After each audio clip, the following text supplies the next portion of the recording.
Welcome. This week we're going over lessons 125 through 128. Y'all, we are in the final stretch. There are only 8 lessons left in this level. So we'll do 4 this week. You'll have 4 next week, and you are done with level A. Isn't that exciting? I'm excited for you. For the next 2 weeks, these last 8 lessons, they're just reviews and assessments. So it should be pretty nice. Not any new learning, just reviewing things that your child has learned. So before we get started, let's go see the materials that will be needed for this week. You'll need the abacus, the dry erase board, your math card game book, along with the basic number card deck. You need the multiples of 9. So if you have yours in envelopes, just grab the envelope with the 9s. If not, go through your deck and pull out the multiples of 9. The end of the year assessment, number 2 and 3, and the place value cards. Lesson 125, Operations and Algebraic Thinking Review. Algebraic thinking.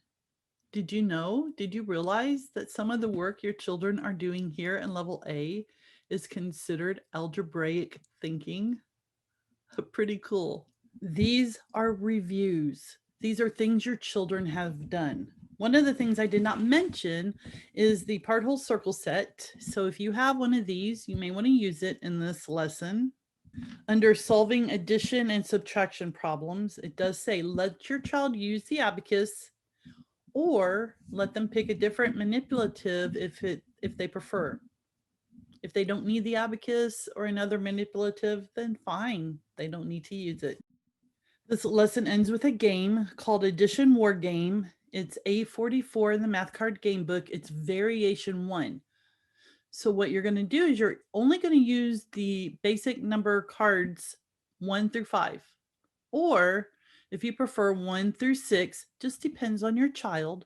If you want it to be a little bit more challenging, bring in the number 6.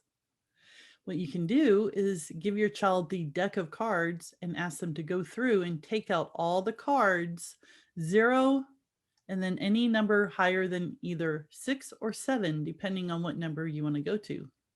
Lesson 126, Operations and Algebraic Thinking Assessment. So now it's like the test. And the assessment is found in the back of the child's workbook. In the front, your child will do questions 1 through 8. Then for problems 9 through 12, you're going to ask them questions. But on the back of their worksheet, there are places for you to take notes on how they do. Again, they need to use the abacus, it is okay. If they would rather use some other kind of manipulative, it is okay. This assessment ends with a game called Swim to 10 game. It's N34 in the math card game book, and this is a variation of it. It kind of ramps it up just a little bit, makes it a little bit more challenging, but in the back of the math card game book, Appendix 8, this is the playing board. So you can make a copy of this if you want, or you can just play using the back of the book, however you want to do it. Here, you're going to have 3. So a child's going to have 3 spots, not just one is in the original game. And then if you're playing with them, you'll have 3 spots. They're only going to use the cards 1 through 5 from the basic number card deck. They'll flip over a number and then they have to move that amount of spaces. If you land on an X, boop, you go back to the beginning. You have to have an exact number to get to the very end. And then you'll use game pieces if you have another game and you want to take out the pieces, or you could use a little centimeter cubes or something to distinguish who's who. So even if you use the cubes, you might want to put a little sticky on it, or I don't know. We have a lot of game pieces that I've saved over the years, so we just pull those out. Lesson 127, Number and Operations in Base 10 Review. Again, if you'd like, I didn't list it, but you could pull out the part whole circle set for this one. All the things it's asking you to do with your child, I would say they're pretty self-explanatory. I'm not going to go over them with you. I think you'll do fine. Remember, if you do have any questions or concerns, you can always call Right Start, and I'll include the number at the end. The game is tens and ones bingo game. It's N40. So if you'll go get your math card game book and turn to N40, I'd like to tell you how to play this game by looking at the example in the book. This is a game you've not played before. It should be a fun game though. You're going to use the place value cards 1 through 9 and then 10 through 90. Now, each player needs their own set. If you purchase the math set, you'll have one set of the nice plastic ones. In the back of your math card game book, there is an appendix page that has a copy of the place value cards you can print out. You'll have to cut apart, but that way each player will have their own. Then each player is going to pick out 16 of their place value cards. And they're going to lay them in an array like it shows here, 4 across and 4 down. This is also where you're going to need the multiplication cards for the multiples of 9. You may already have them separated it in the envelope. That's what I do. But if not, just go through your deck, pull out all the multiples of 9, and then, well, at least one number of each 9, right? Mix up the multiples of 9, lay them face down, and then the caller will flip over a card and call it out. And then the players, if they have those numbers, so let's just say they called out 36. If you have a 310 or a 30, and then you have a 6, you get to flip those over. Doesn't matter where they're at on your board, you just flip them over. It does say that the player then turns over the 1 or 2 place value cards from their arrays that are needed to make that number. So if they have part of the number, they get to turn it over. Let's use 36 again. Maybe they have a 30, they don't have a 6. Well, they can turn over the 30.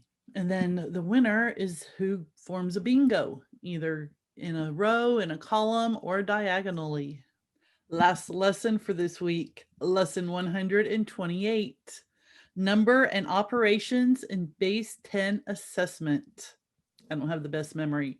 Usually I can remember long enough to be able to say the title of the lesson, but this one was just a little bit longer than I can keep all in my brain. Oh, anyway, this is assessment 3. This is a little bit different. So you start off with your assessing with the child, like you ask questions and then you write your notes on here on the first page. And then on the back side of that paper, the child will have a worksheet to do for themselves. In the materials, it lists the math card game book and A44. But if you look, I can't find it anywhere on this page. So I think it might have been a mistake. I'm just throwing this out here though. You could use this as an optional game. It's up to you. You could play A44. It's the Addition War game. This is the same game suggested for day 125 and it's variation 1. So you're only going to use the number cards 1 through 6 or 1 through 5. So here's an idea. If you used 1 through 5 when you did this at the beginning of the week, then why don't you go back and try it with 6 the second time. We're done for this week. This is short and sweet, wasn't it?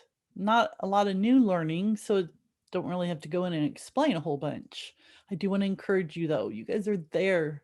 You are there. You can almost taste it. You're so close. Just persevere. One more week. Enjoy this week. I hope your children do well. I know you hear me say this all the time. If they don't do as well as you like, it's okay.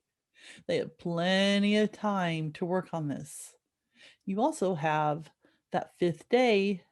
So if you need to take an extra day in between some of these reviews before you give them the assessment, go ahead and do that. Or if they do fine, use that 5th day, let them pick one of the games out and play and just have fun. Remember, if you need to contact Right Start, you have any questions, you have any concerns, you can do so at the information you see on this screen. All right, join me next week, our last week, as we go over lessons 128 through 132. Until then.